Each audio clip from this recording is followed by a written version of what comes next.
اب دیکھیے کہ احرام کی حالت میں کچھ تو پابندیاں ہوتی ہیں، لیکن کچھ جائز کام بھی لوگ نہیں کرتے. میں یہاں خاص طور پر ان کا ذکر کرنا چاہوں گی. لوگ عموماً کچھ کنفیوژن کا شکار ہوتے ہیں کہ پتہ نہیں یہ کام ہم احرام میں کر سکتے ہیں یا نہیں. مثلاً غسل کرنا، لوگ سمجھتے ہیں کہ ایک دفعہ احرام میں آنے کے بعد نہانا دھونا سب منع ہو گیا، اور کیوں نہیں ڈر کے مارے نہاتے، کیا پتہ بال گر جائیں، کیونکہ ہر نہانے میں بال تو گرتے ہیں. تو جو بال خود گر رہا ہو اس کو تو آپ نہیں روک سکتے، اس نے تو گرنا ہی ہے. جو چیز منع ہے وہ یہ ہے کہ جان بوجھ کے بال نہ توڑیں یا نہ کاٹیں. اس لیے احرام کی حالت میں مثلاً آپ مکہ پہنچے ہیں اور عمرے کے لیے نکلنا چاہتے ہیں، تو اس سے پہلے جہاں آپ رکے ہیں وہاں اگر آپ دوبارہ نہا لیں، فریش ہو جائیں، تو اس سے کوئی فرق نہیں پڑتا.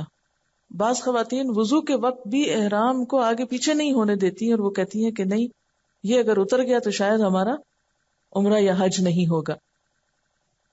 اسی طرح سر میں اگر خارش ہو رہی ہو، کیونکہ ہوتا ہی ہے کہ ایک دم جب موسم چینج ہوتا ہے، یہاں جیسے سخت سردی ہے اور وہاں جا کر مکہ میں گرمی ہے، تو ایک دم جسم جو ہے وہ اس میں سوئیاں چبھنے لگتی ہیں، اور جس کو نہ بھی تکلیف و خارش کی وہ شروع ہو جاتی ہے. اچھا، بعض لوگ خارش نہیں کرتے، کہتے ہیں کہ شاید خارش کی سر میں تو اس سے بال ٹوٹ جائے گا، اور اگر ٹوٹ گیا تو پھر دم آ جائے گا، اور چھوٹی چھوٹی چیز پہ دم لگاتے رہتے ہیں.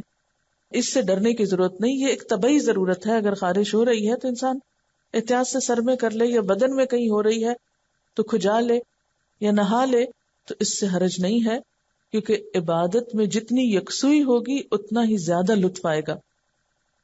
اسی طرح مرہم پٹی کرنا، کہیں خدا نخواستہ چوٹ آ گئی، کوئی دوا لگانی پڑ گئی، تو بعض لوگ کہتے ہیں نہیں دوا میں بھی خوشبو ہے، وہ بھی نہیں لگانی.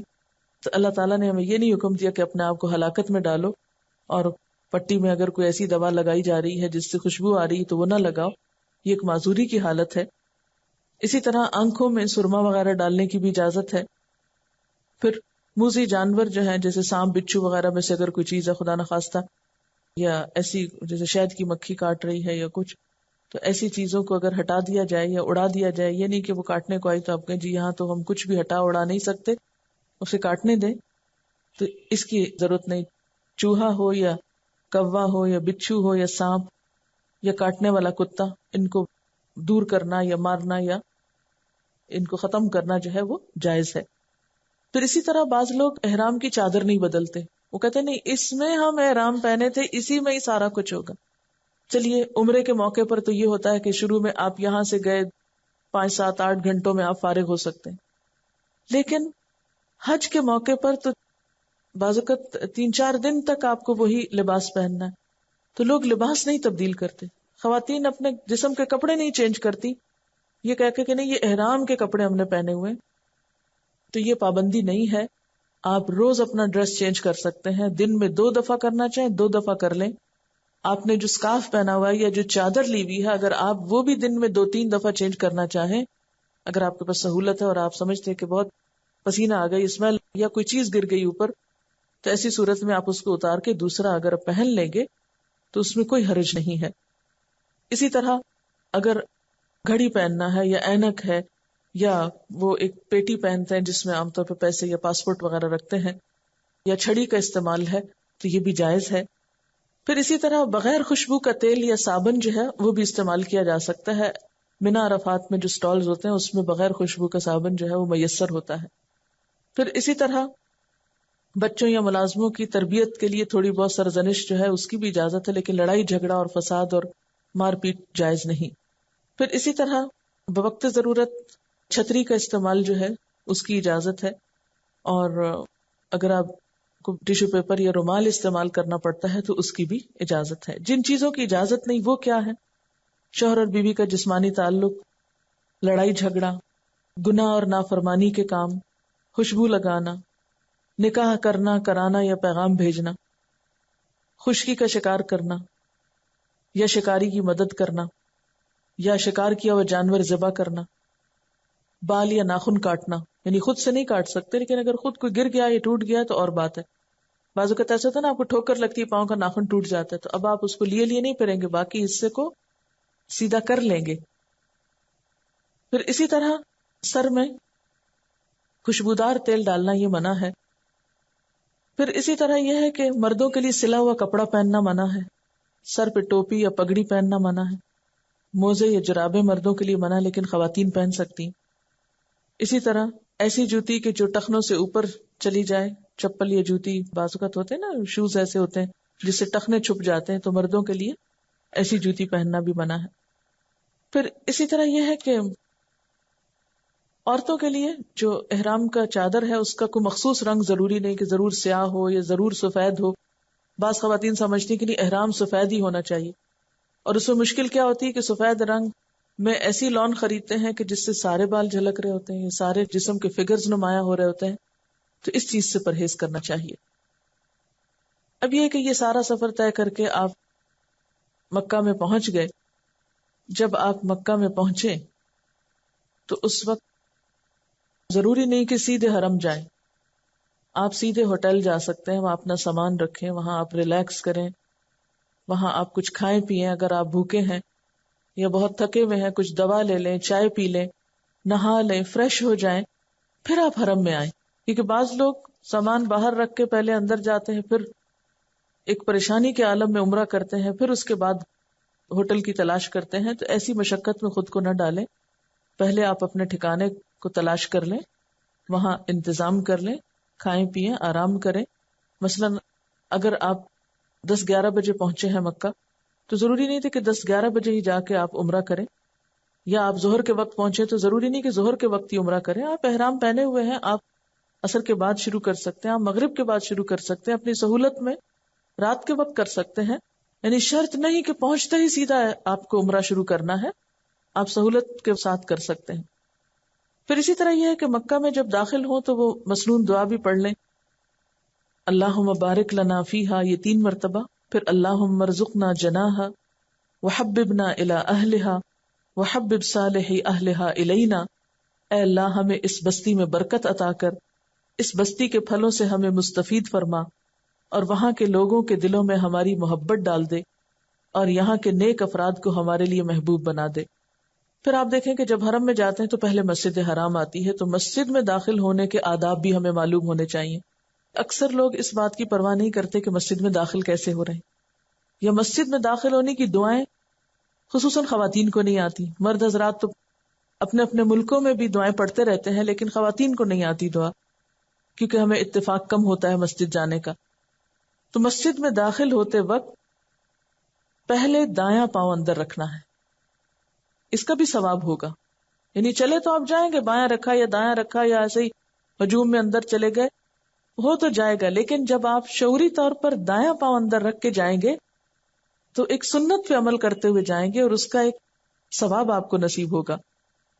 پھر جب مسجد میں داخل ہوں تو دعا پڑھیں، بسم اللہ والسلام علی رسول اللہ، اللہم اغفر لی ذنوبی وافتح لی ابواب رحمتک، اللہ کے نام سے داخل ہوتا ہوں، اللہ کے رسول پر سلام ہو۔ یہ مکہ میں، مدینہ میں ہر جگہ پڑھنا ہے۔ اگر پاکستان میں بھی کسی مسجد میں جائیں تو یہ پڑھ سکتے ہیں دعا، اے اللہ میرے گناہ معاف فرما اور اپنی رحمت کے دروازے میرے لیے کھول دے۔ پھر آپ آگے جا رہے ہیں تو بعض لوگ آنکھیں بند کر کے جاتے ہیں کہ نہیں میں نے تو ایسے نہیں دیکھنا، حرم کو آگے جا کے دیکھوں گی، تو اس طرح کے بھی تکلف کی ضرورت نہیں ہے۔ اگر ممکن ہو تو باب عبدالعزیز سے داخل ہوں، اگر ممکن ہو، یہ نہ ہو کہ آپ باب فتح میں کے قریب رکے ہوئے ہیں اور آپ سارا باہر سے گھوم کے باب عبدالعزیز سے داخل ہونے کے تکلف میں آ رہے ہیں۔ جو ہی آپ کعبہ کو دیکھیں تو پھر آپ دعا کریں، کیونکہ اس وقت کی دعا جو ہے پہلی نظر کو اس کو دیکھ کر وہ قبول ہوتی ہے، اور وہ دعا بھی پہلے سے سوچ کے رکھیں۔ میں تو عام طور پر بخشش کی دعا مانگتی ہوں، ربنا اغفر لی ولوالدی وللمؤمنین یوم یقوم الحساب، اور اس لیے کیونکہ بخشش اگر ہو گئی پھر تو بیڑا ہی پار ہے، پھر تو سب کچھ مل گیا۔ اور اگر اللہ تعالیٰ نے معاف نہیں کیا تو کسی چھوٹی سی چیز پہ بھی پکڑ سکتا ہے، اگر معافی نہیں ہوئی تو سارے کام بیکار ہو جائیں گے۔ تو اس لیے بعض لوگ یہ دعا بھی مانگتے ہیں کہ اللہ میں جو کچھ یہاں مانگوں وہ سب دعائیں قبول ہوں، وہ بھی ٹھیک ہے، لیکن ساتھ ہی کچھ مانگ بھی لیں، مانگنے کا موقع ہے، کوئی خاص چیز بھی مانگ لیں۔ حضرت عروہ بن زبیر کہتے ہیں کہ نبی صلی اللہ علیہ وسلم کے حج کے بارے میں حضرت عائشہ نے مجھے بتایا کہ جب رسول اللہ صلی اللہ علیہ وسلم مکہ تشریف لائے تو سب سے پہلے آپ نے وضو کیا، پھر بیت اللہ شریف کا طواف کیا۔ تو اس سے پتہ چلتا ہے کہ طواف کے لیے وضو شرط ہے۔ اب آپ دیکھیں کہ حرم میں جا کر آپ طواف کریں گے، طواف میں 2-3 چیزیں جن کے بارے میں ہمیں کانشیس ہونا چاہیے۔ ایک تو یہ کہ طواف کے وقت بہت ادب اور احترام ہونا چاہیے، اور اس میں بھی دوسروں کو تکلیف دینے سے پرہیز کرنی چاہیے، کسی کو کونی مار کے یا دھکا دے کے آگے نکلنے کی کوشش نہ کریں۔ پھر بعض لوگ ہاتھ پکڑ پکڑ کے پورا گروپ بنا لیتے ہیں اور پھر نہ وہ کسی کو آگے جانے دیتے ہیں، رستہ روک دیتے ہیں، یہ بھی دوسروں کی اذیت کا سبب ہوتا ہے۔ کوشش کریں کہ آپ جگہ مقرر کر لیں جن کے ساتھ بھی آپ نے مل کے طواف کرنا ہے، طواف کے بعد وہاں اکٹھے ہو جائیں، لیکن طواف کے دوران ہاتھ پکڑ پکڑ کے نہ چلیں، الا یہ کہ آپ اکیلے نہ چل سکتے ہو یا آپ کو سہارے کی ضرورت ہو، ادروائز اپنا اپنا طواف کریں، اپنی اپنی دعائیں مانگیں تاکہ خشوع و خضوع زیادہ ہو۔ بعض لوگ معلم کے پیچھے دعائیں مانگتے ہیں، وہ زور سے بلند آواز سے بولتا ہے، پیچھے سارا ہجوم بولتا ہے اور سوچے سمجھے بغیر بعض اوقات بولا جاتا ہے۔ آپ نے وہ سنا ہی ہوگا کہ ایک معلم جو تھا وہ طواف کرا رہا تھا تو دعا پڑھاتے پڑھاتے اس کا موبائل بجا اور اس نے کہا ہیلو، تو پورے مجمع نے پیچھے سے کہا ہیلو۔ اب آپ خود سوچیں کہ اگر حرم میں اس طرح کے لطیفے ہو رہے ہوں تو پھر عبادت کا خشوع خضوع جو ہے وہ کیا ہو سکتا ہے۔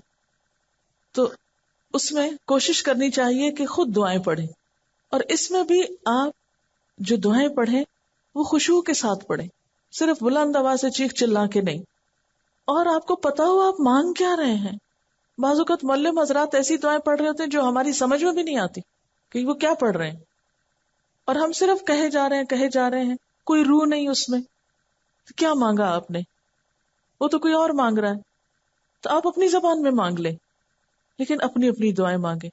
بعض لوگ اس وقت کتابیں اٹھا کے پھر رہے ہوتے ہیں اور مخصوص چکروں کی دعائیں بنائی ہوئی ہیں۔ نبی صلی اللہ علیہ وسلم کی سنت سے کسی چکر کی کوئی مخصوص دعا ثابت نہیں ہے۔ آپ کسی بھی چکر میں کوئی دعا پڑھ سکتے ہیں، عربی میں پڑھیں، اردو میں پڑھیں، انگریزی میں پڑھیں، اپنی لوکل زبان میں پڑھیں، جس مرضی میں پڑھیں، لیکن آپ کا اللہ سے مضبوط تعلق ہونا چاہیے۔ کتنے افسوس کی بات ہے کہ ہم اللہ کے گھر کے ارد گرد طواف کر رہے ہیں اور اللہ سے ہمارا تعلق نہیں ہے، ہمارا دھیان کہیں اور ہی ہے اور ہم ادھر ادھر دیکھ رہے ہیں، یا ہم بس ایسے ہی بس چلے جا رہے ہیں اور چلے جا رہے ہیں۔ اس وقت سے بڑا وقت کیا ہوگا کہ آپ کو وہ سعادت نصیب ہو؟ اس وقت میں زیادہ سے زیادہ اللہ تعالیٰ کی طرف رجوع کریں۔ آپ یہ کر سکتے ہیں کہ اپنے چکر کو یاد رکھنے کے لیے ہر چکر کے لیے ایک وظیفہ رکھ سکتے ہیں، مثلا ایک میں استغفار پڑھ لیں، ایک میں یا حیو یا قیوم پڑھ لیں، ایک میں آیت کریمہ پڑھ لیں، ایک میں پہلا کلمہ پڑھ لیں، ایک میں چوتھا کلمہ پڑھ لیں، ایک میں درود شریف پڑھ لیں۔ یہ اپنی سہولت سے آپ ایک ترتیب قائم کر سکتے ہیں۔ بعض اوقات ایسا ہوتا ہے کہ یاد نہیں رہتا کون سا چکر ہے، تو اس دعا کے مانگنے سے یاد رہ جاتا تھا، لیکن وہ بھی زبانی پڑھیں، یا یہ کہ کوئی ایک شخص مخصوص کر کے سب کو نہ بتائے، ہر شخص اپنے اپنے لیے خود مخصوص کر سکتا ہے۔ اور اس کے علاوہ جو مسنون دعا ہے وہ ربنا آتنا فی الدنیا حسنۃ وفی الآخرۃ حسنۃ وقنا عذاب النار ہے، جو رکن یمانی سے حجر اسود کے درمیان نبی صلی اللہ علیہ وسلم پڑھا کرتے تھے، اور یہ خاص طور پر طواف کے ایک چکر کے پورا ہونے کا وقت ہوتا ہے کہ اس وقت دنیا اور آخرت کی بھلائی مانگ لی جائے۔ اس میں آپ دیکھیے کہ اگر کسی شرعی عذر کی وجہ سے مثلا آپ کا وضو نہیں رہا اور آپ کو طواف بیچ میں چھوڑنا پڑتا ہے، 3 چکر کیے اور آپ کو وضو نہیں رہا، تو آپ کیا ہے، یا آپ کو واش روم جانے کی ویسی ضرورت پیش آ گئی، تو آپ چلے جائیں، دوبارہ وضو کر کے آ جائیں، اور جتنے چکر آپ کے مکمل تھے اس سے اگلا چکر شروع کریں۔ یعنی ادھورا چکر کو ادھوری جگہ سے آ کے نہیں شروع کریں۔ مثلا آدھے میں آپ نے جگہ چھوڑ دی، تو آپ مثلا 3 چکر آپ نے پورے کیے تھے اور چوتھے سے پہلے مثلا 3.5 میں آپ نکل گئے باہر، تو 3.5 والی جگہ سے نہیں شروع کریں، بلکہ چوتھے کی ابتدا سے پھر سے شروع کریں۔ اور ابتدا کا جیسے کہ آپ کو معلوم ہے کہ حجر اسود سے شروع کیا جاتا ہے۔ ایک اور بات یہ ہے کہ طواف کے دوران آپ تلاوت قرآن بھی کر سکتے ہیں، مثلا آپ کو سورۃ یاسین زبانی یاد ہے یا کچھ اور، آپ قرآن پاک کے حافظ ہیں، تو آپ قرآن پاک کی تلاوت میں بھی طواف کر سکتے ہیں، کیونکہ آپ کو معلوم ہے کہ جو شخص قرآن کی تلاوت کرتا ہے اور دعا نہیں مانگ سکتا، اللہ تعالیٰ اس کو مانگنے والوں سے بھی بہتر عطا کرتے ہیں۔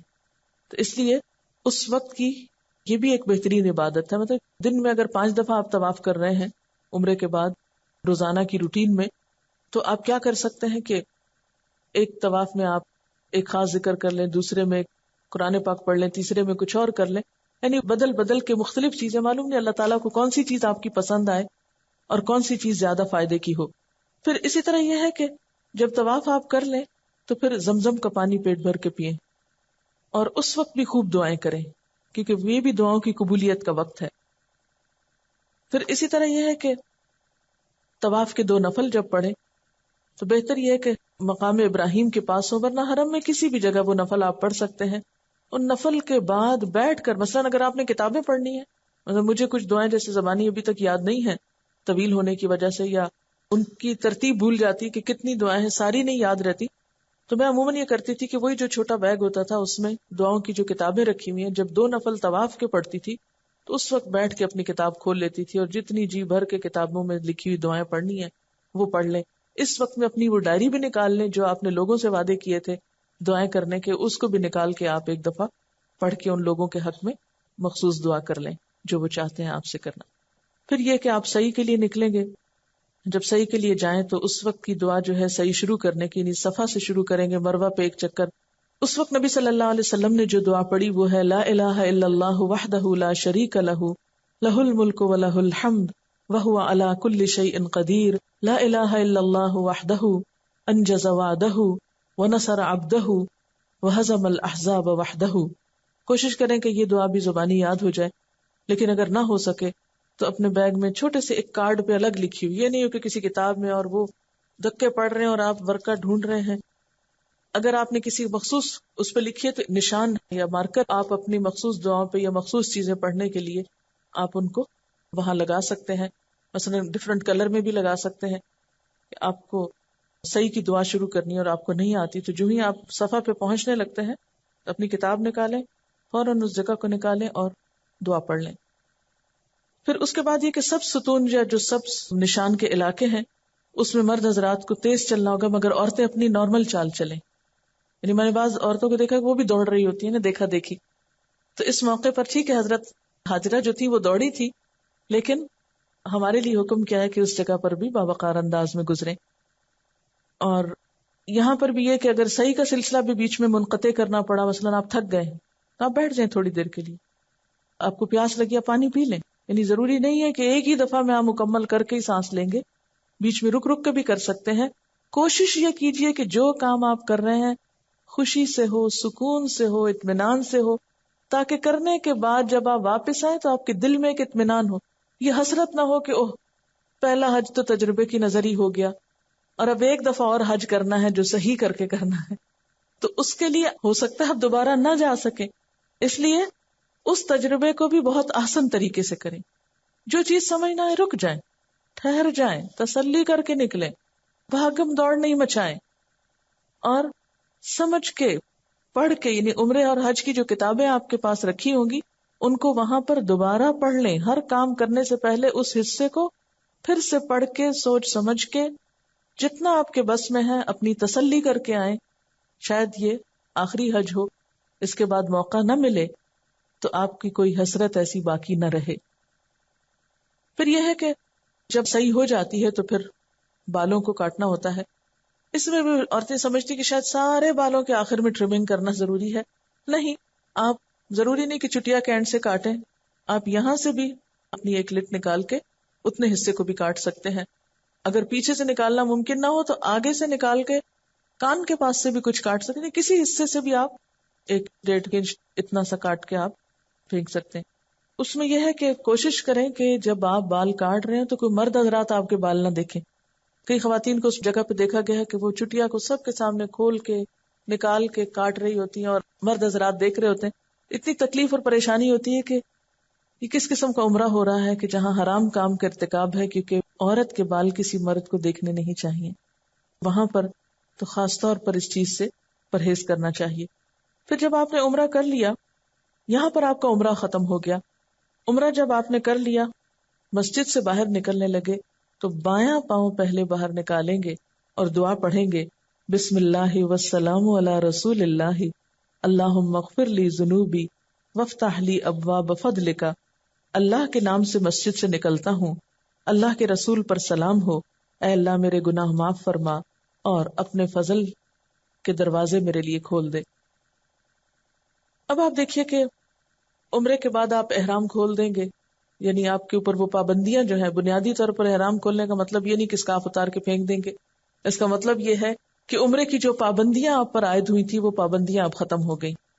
اب جب دوبارہ آپ کو حج کرنا ہے تو 8 تاریخ کو دوبارہ احرام پہنیں گے، اس کی بات بعد میں کریں گے. اب یہ ہے کہ ہو سکتا ہے آپ کے پاس 2 ہفتے ہوں وہاں پر مکہ میں ٹھہرنے کے.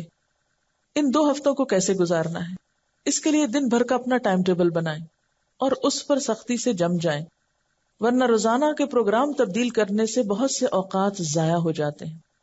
اس میں یہ ہے کہ بعض اوقات آپ کے رشتے دار یا دوست یا گروپ کے لوگ آپ کے ساتھ ہوتے ہیں، وہ آپ کو کہتے ہیں کٹھے چلیں گے، کٹھے آئیں گے، کٹھے بیٹھیں گے، کٹھی جگہ رکھیں گے.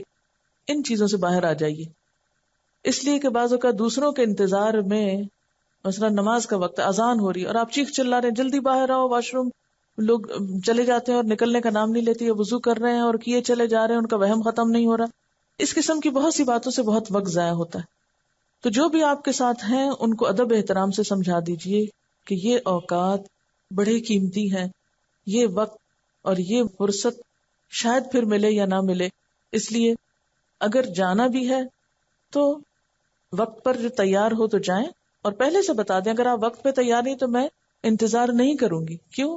اگر آپ نے پہلے سے بتایا ہوگا تو وہاں ناراضگی نہیں ہوگی، اور اگر آپ نے نہیں بتایا اور آپ نکل گئے یا آپ رکے رہے اور آپ غصہ کیا اور ایک دوسرے کو ڈانٹ ڈپٹ رستے میں ہوتی رہی، تو اس سے پھر حج کا جو ہے ثواب اور وہ جو ایک روحانیت کی فضا ہے وہ ختم ہو جاتی. اور دوسروں کو بھی سمجھنا چاہیے کہ ہم سب یہاں عبادت کے لیے ہیں. بعض اوقات ایک شخص کا موڈ ہے شاپنگ کا، وہ دوسرے کو بھی کھینچے چلو میرے ساتھ، وہ میں وہ چیز دیکھ کر آئی ہوں بہت اچھی ہے، تم بھی چل کے دیکھو. ان چیزوں سے پرہیز کرنا چاہیے. دیکھیں چیزیں تو دنیا بھر میں ملتی ہیں، اگر چند دن وہاں چیزیں نہ بھی دیکھی تو کوئی بات نہیں.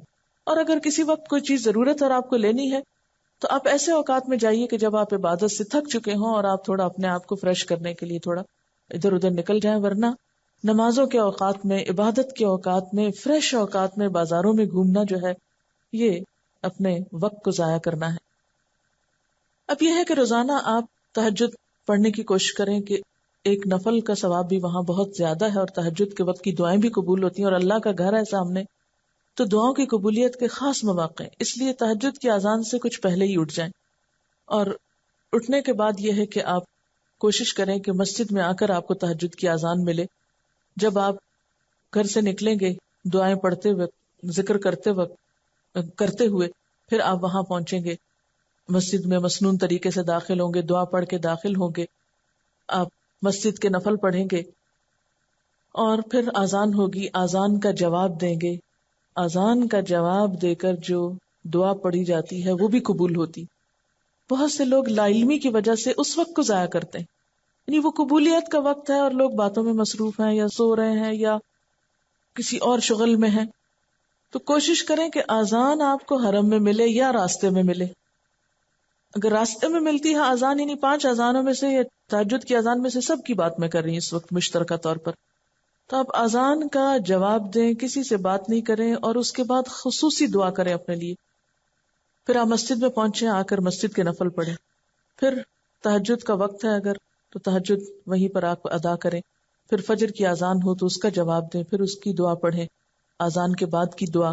اس کے لیے پیارے رسول کی پیاری دعائیں اگر کتاب چھوٹی آپ کے پاس ہو تو اس میں مختلف مواقع کی، یہ حسن المسلم انگلش ترجمے کے ساتھ اور اردو کے ساتھ موجود ہے، اس میں بھی مختلف مواقع کی دعائیں موجود ہیں. اس کو آپ اسی طرح مختلف پیجز کو مارکر لگا کے رکھ لیں تاکہ جس وقت، اور اگر چھوٹا چھوٹا نوٹ لکھا ہو تو جس وقت کی دعا آپ کو پڑھنا ہے یا جو بھی دعا پڑھنا ہے فوراً اس نشانی کے ساتھ کھول لیں. ورکے بار بار پلٹنا اور اس میں وقت ضائع کرنا یہ بھی درست نہیں. ایک ہی دفعہ انتظام کر لیں ان چیزوں کا. پھر جب آپ وہاں دعا پڑھ لیں پھر اس کے بعد فجر کی سنتیں پڑھیں. اذان اور نماز کے بیچ کا جو وقت ہے یہ سارا دعاؤں کی قبولیت کا وقت ہے. اس وقت کو آپ یا تو تلاوت میں گزاریں یا ذکر میں گزاریں یا دعا پڑھیں. اس وقت میں کچھ اور نہ کریں. یعنی اذان سے لے کے نماز تک کے بیچ کی جو گھڑیاں ہیں یہ بڑی قیمتی ہیں.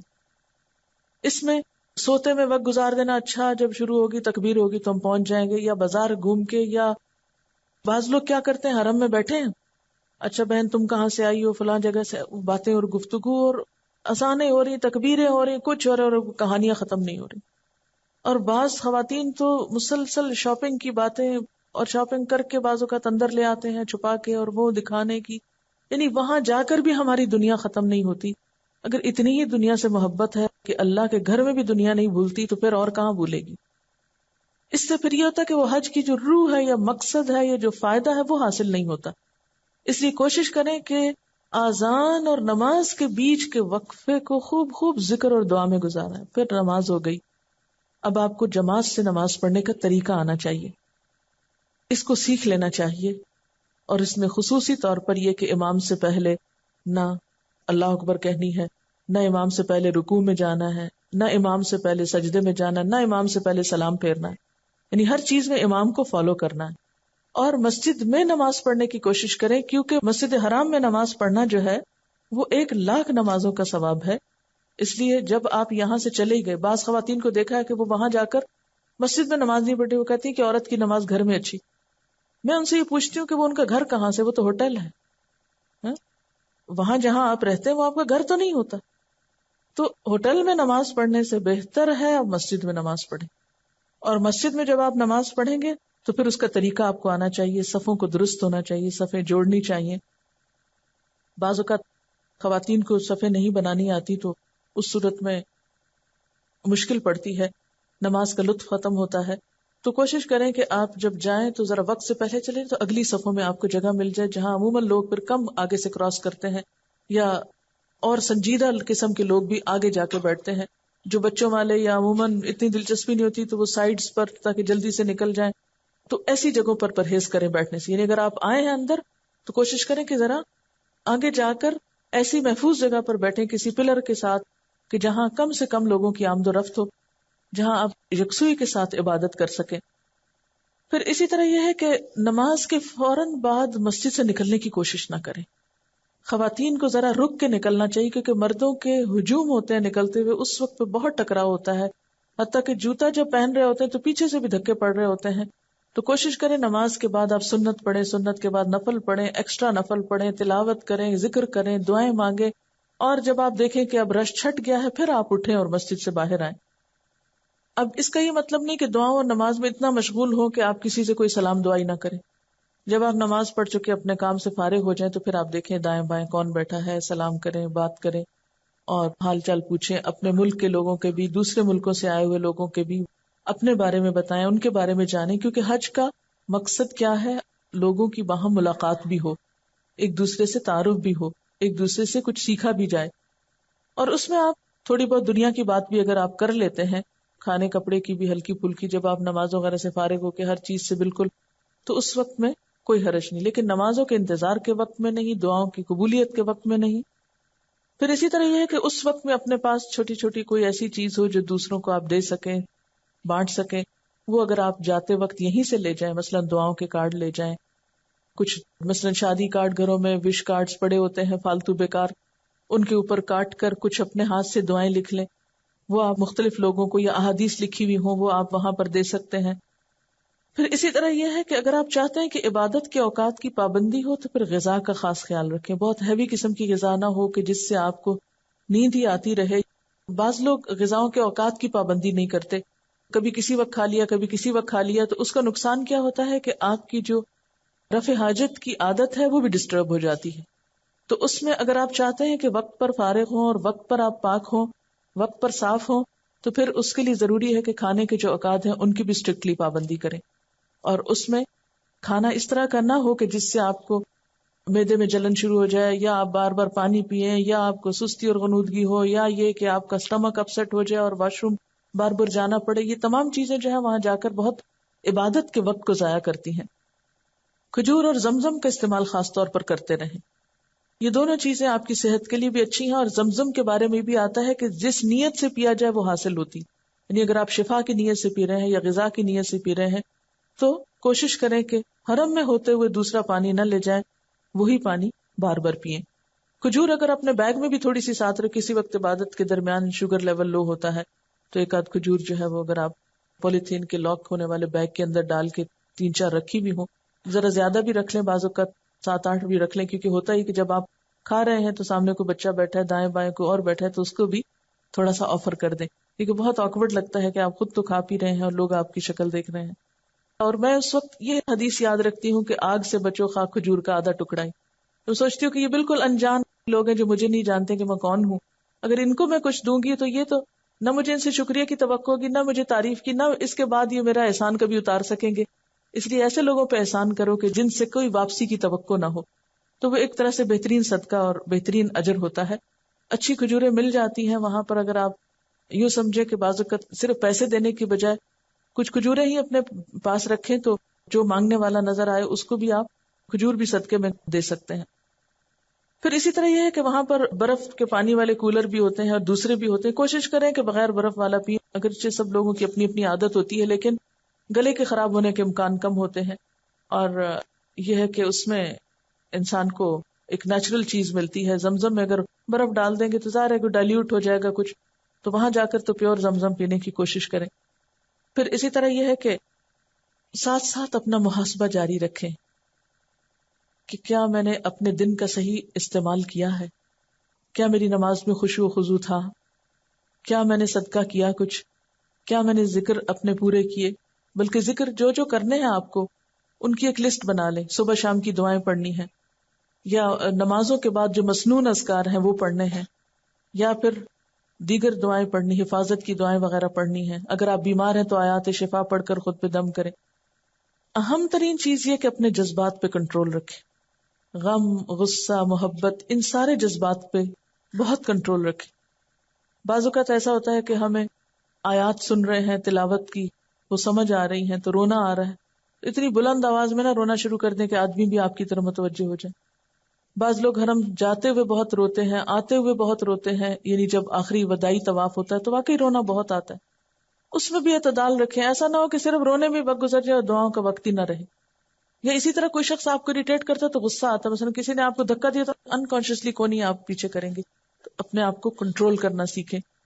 پھر اسی طرح یہ ہے کہ بھوک لگی ہے تو بار بار ہائے بھوک لگی ہے اور ابھی تک کھانے کا موقع نہیں آیا, اور یہ باتیں بھی بار بار نہ کریں. پیاس لگی تو ہائے بہت ہی پیاس لگ رہی ہے, نہیں بس پانی پی لیں. یہ بار بار تذکرہ کرنے کی کیا ضرورت ہے؟ یعنی لغو اور بیکار قسم کی باتوں سے حد الوسع بچیں. پھر اس کے بعد یہ ہے کہ آپ کو ہو سکتا ہے کہ مدینہ جانے کا موقع ملے, اور یہ حج سے پہلے ہو. ہجرت سے پہلے مدینہ کا نام یثرب تھا, بعد میں مدینہ طیبہ کے نام سے یہ مشہور ہوا. مکہ سے 260 میل کے فاصلے پہ ہے, اور آبادی کے اعتبار سے پھر یہ دوسرے نمبر پہ ہے. اسے دار الہجرت بھی کہا جاتا ہے کیونکہ ہجرت کے بعد یہ گھر بنا تھا نبی صلی اللہ علیہ وسلم اور صحابہ کرام کا. نبی صلی اللہ علیہ وسلم نے فرمایا, اے اللہ, حضرت ابراہیم تیرے خلیل اور نبی تھے, ان کی زبان پر تو نے مکہ کو حرم قرار دیا. اے اللہ, میں تیرا بندہ اور پیغمبر ہوں, میں مدینہ کے دونوں کناروں کے درمیان تک حرم قرار دیتا ہوں. یعنی جس طرح مکہ کا حرم ہے اسی طرح مدینہ بھی حرم ہے.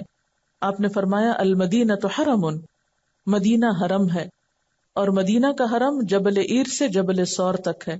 نہ اس کا درخت کاٹا جائے, نہ اس میں کوئی بدعت کی جائے. جو مدینہ میں بدعت ایجاد کرے گا اس پر اللہ کی اور فرشتوں کی لعنت ہے. آپ نے فرمایا مدینہ برے آدمیوں کو اس طرح نکال دیتا ہے جیسے بھٹی لوہے کا میل دور کرتی ہے. یعنی ان کا یا تو وہاں دل نہیں لگتا یا پھر یہ وہ رہ نہیں سکتے. آپ نے فرمایا اگر لوگ سمجھے تو مدینہ ان کے لیے بہتر ہے. ہوتا یہ کہ جب ہم مکہ جاتے ہیں تو ہمارا شوق ہوتا ہے کہ زیادہ وہاں رہیں, اور الحمدللہ ہونا بھی چاہیے, لیکن مکہ کی محبت میں مدینہ کی محبت کو ختم نہ کر دے, یا مدینہ کی محبت میں مکہ کی محبت کم نہ کر دے. یعنی دونوں میں اعتدال بہت ضروری. بہت سے لوگ ان دو شہروں کو ہر وقت کمپیئر کرتے رہتے, مدینہ میں یہ تھا مکہ میں یہ نہیں تھا, مکہ میں یہ تھا اور مدینہ میں یہ نہیں تھا. اس طرح کی گفتگو کا بھی اتنا فائدہ نہیں. یہ ہے کہ دونوں شہروں کا اپنا مزاج ہے, اپنی جگہ, اپنی رحمت, برکت اور فضیلت ہے. دونوں کو ڈیو رسپیکٹ اور محبت دیں, دونوں میں پہنچ کر وقت کی قدر کریں اور ان جگہوں کا ادب اور احترام کریں. آپ صلی اللہ علیہ وسلم نے فرمایا ایمان مدینہ میں سمٹ کر ایسے آ جائے گا جیسے سانپ سمٹ کر اپنے بل میں آ جاتا ہے. یعنی آخری وقت میں دنیا میں جب ہر طرف بے ایمانی ہو جائے گی اور دین ختم ہو جائے گا تو ایمان اور دین سمٹ کر واپس وہیں لوٹ جائے گا.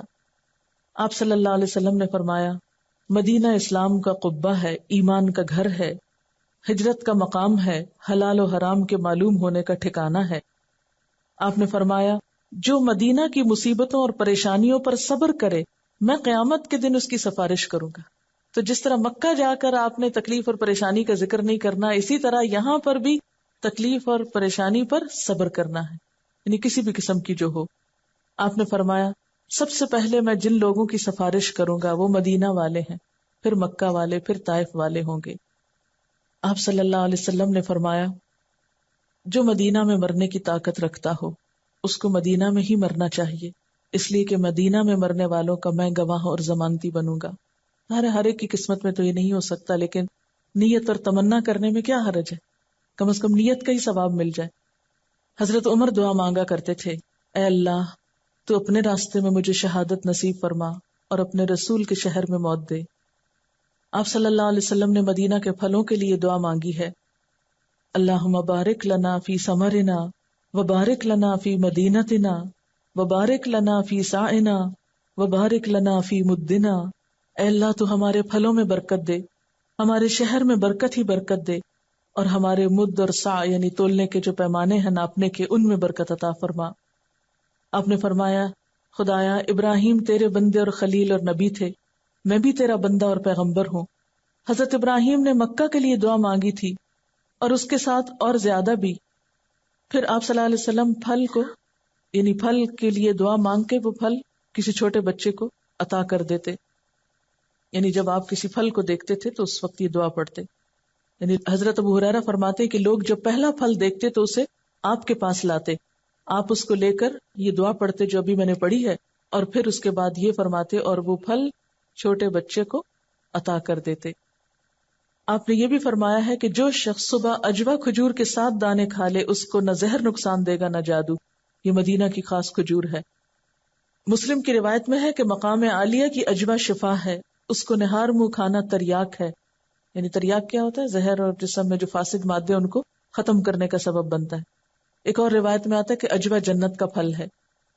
اسی طرح مدینہ کا جو غبار ہے، غزوہ تبوک سے واپس آپ تشریف لا رہے تھے کہ لوگوں نے آپ کا استقبال کیا اور آپ سے آ کر ملے، جس کی وجہ سے گرد و غبار اڑا، تو آپ کے بعض ہمراہیوں نے اپنے منہ کو ڈھانپ لیا، کپڑا ڈال لیا۔ آپ نے فرمایا خدا کی قسم جس کے قبضے میں میری جان ہے، اس غبار میں ہر بیماری سے شفا ہے۔ یعنی کہ وہاں کی مٹی سے بھی محبت کرنی چاہیے کیونکہ اس میں اللہ کے رسول صلی اللہ علیہ وسلم ہے۔